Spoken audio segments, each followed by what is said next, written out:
Baik, untuk selanjutnya maka ada beberapa ketentuan naat. Ya, penggunaan naat itu ada ketentuan-ketentuannya. Jadi tidak ngawur dalam membuat ketentuan tentang naat. Sudah diatur oleh para ahli nahwu. Ketentuan yang pertama yang harus kita perhatikan tentang naat, bahwasanya naat harus mengikuti man'ut dari sisi ta'yinnya. Ya, naat harus mengikuti man'ut dari sisi ta'yinnya. Antum semuanya sudah memahami pada pembahasan sebelumnya tentang pembagian isim dari sisi ta'yinnya. Di sana ada isim nakirah dan isim ma'rifat. Sehingga bahwasanya naat itu dia harus mengikuti man'ut dari sisi apa? Yaitu dari sisi nakirah dan ma'rifatnya si man'ut. Ya, dapat dipahami ya. Apabila man'utnya dia itu nakirah, maka naatnya serta-merta dia ikut nakirah. Demikian pula apabila man'utnya dia itu ma'rifah, maka serta-merta naatnya juga ikut ma'rifah. Ya. Jadi ikut ta'yin dari si man'ut. Sekali lagi kita katakan apabila man'utnya itu nakirah, maka naatnya ikut nakirah. Apabila man'utnya itu ma'rifah, maka naatnya ikut ma'rifah. Karena ketentuan naat itu sebagaimana yang tadi sudah kita utarakan, naat harus mengikuti man'ut dari sisi ta'yinnya. Sebagai contoh, kita perhatikan misalnya contohnya raja'a talibun mahirun. Ya. Di sini kita perhatikan talibun mahirun, ya, seorang mahasiswa yang pandai. Talib itu diartikan macam-macam, bisa mahasiswa, bisa santri, ya. Talibun mahirun telah kembali, ya, seorang mahasiswa yang pandai, ya, seorang mahasiswa yang pandai telah pulang, ya, telah kembali.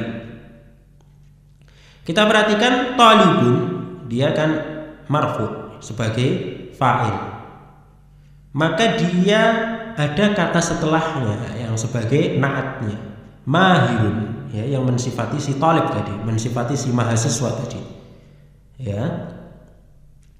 Dia sama-sama bentuknya nakirah, ya, bentuknya nakirah. Talib di sini nakirah, demikian pula mahir dia juga nakirah, karena ketentuannya sama-sama dari sisi ta'yinnya. Lain ceritanya apabila kita rubah, misalnya kita perhatikan contoh yang kedua, ya, raja'a at-talibu al-mahiru, ya. Di sini at-talib al-mahir, di sini kan bentuknya al-ma'rifah ditandai dengan al-alif wal lam. Maka manakala fa'ilnya yaitu di sini diwakili oleh at-talib, dia bentuknya ma'rifah, maka naatnya, ya, maka dia juga harus ma'rifah, ya. Demikian, ya, ini yang pertama, diingat-ingat bahwasanya naat harus mengikuti man'ut dari sisi ta'yinnya. Baik, kemudian ketentuan yang kedua apa? Ketentuan yang kedua bahwasanya naat harus mengikuti man'ut dari sisi adat atau jumlahnya.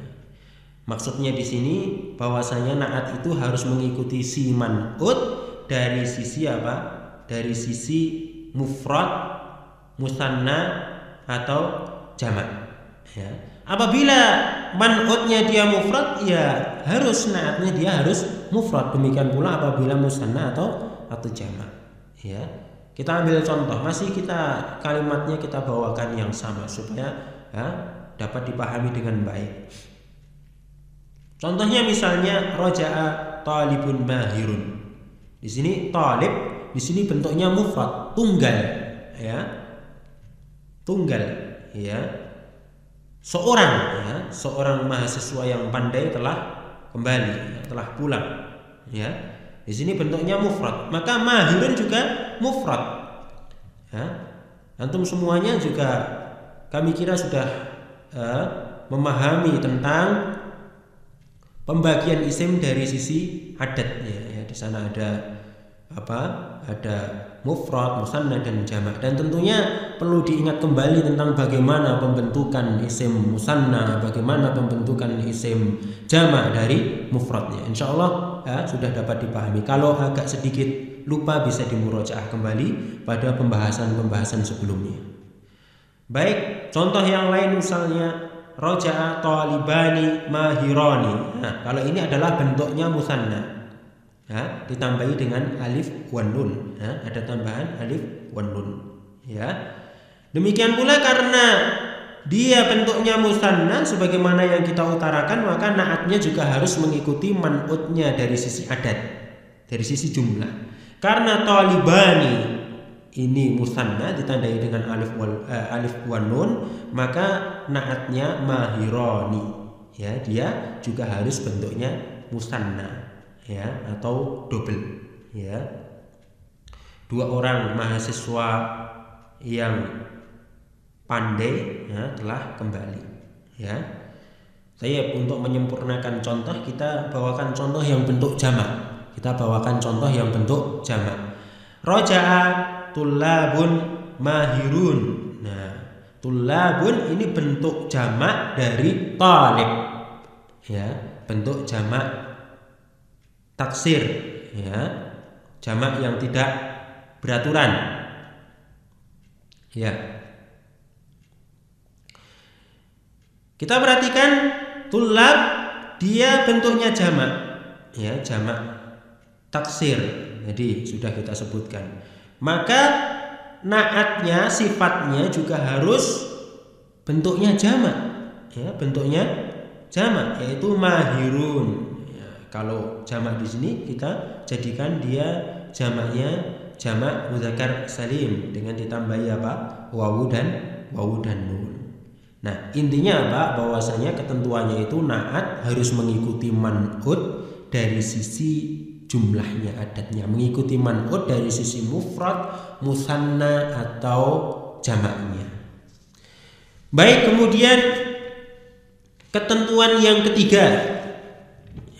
Ketentuan yang ketiga bahwasanya naat harus mengikuti man'ut dari sisi nau' atau jenisnya. Ya, kami kira antum semuanya juga sudah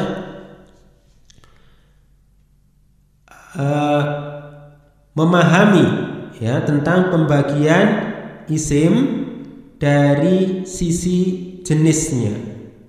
Ya, di sana ada yang diistilahkan dengan isim mudzakkar ataupun isim muannas. Ya, demikian. Ya, nanti bisa dilihat kembali pada pembahasan yang sebelumnya dan tentunya bagaimana cara pembentukannya semacam itu.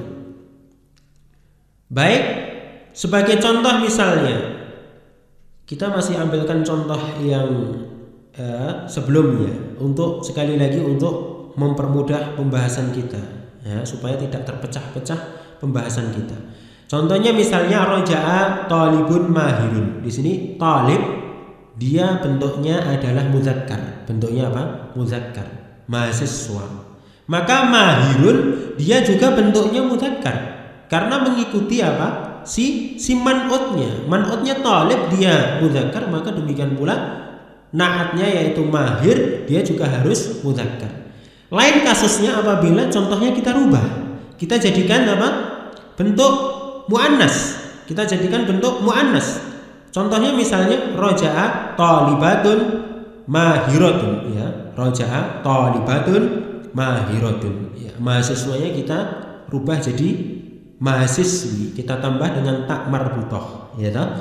Nah, ini kalau kasusnya demikian, maka mau tidak mau naatnya juga harus mengikuti si man'ut. Dia juga harus bentuknya muannas. Makanya bentuk naatnya juga kita tambah dengan tak marbutah untuk menandai dia bahwasanya dia adalah bentuk muannas. Ya, intinya seperti itu.